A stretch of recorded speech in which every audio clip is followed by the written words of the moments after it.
ஓடியிட்ட பிச்சையும் உகந்து செய்த தர்மமும் சாடி விட்ட குதிரை போல் தர்மம் வந்து காக்குமேங்கிற சிவவாக்கியர்.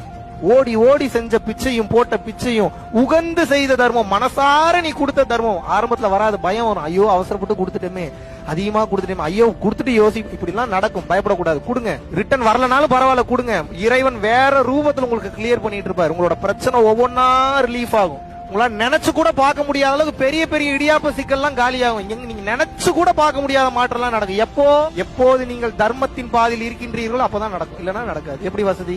தர்மத்தின் வழி செல்ல செல்ல செல்ல கர்மத்தின் வழி குறையும் அப்பாங்கிறார் அகத்தியர்.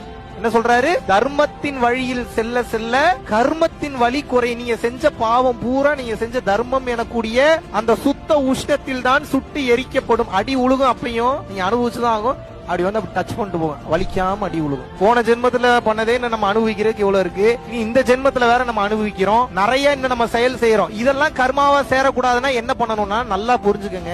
ஒரு செயலை செய்யும் போது அந்த செயலுக்கு உண்டான கிரெடிட்ஸ் நீங்க எடுத்துக்க கூடாது. இன்னைக்கு தெரிஞ்சுக்கங்க, இது பெரிய சீக்ரெட். அடுத்த சீக்ரெட் எப்படி இறைவனை நினைச்சு பார்க்கணும்ல, இதை உணருங்கன்ற. நான் இந்த கிரெடிட்ஸ் நீங்க எடுத்துக்காதீங்கன்ற. உங்களுக்கு இப்ப எல்லாமே சொல்லி கொடுத்தாச்சு. பொருள் உலகத்துக்கும் சொல்லி கொடுத்தாச்சு, அருள் உலகத்துக்கும் சொல்லி. பொருள் உலகம் வேணும்னா அறிஞனாக இருக்கணும், டெக்னிக்கா பேசணும், தந்திரத்தை பயன்படுத்தணும் நல்ல விஷயத்துக்காக.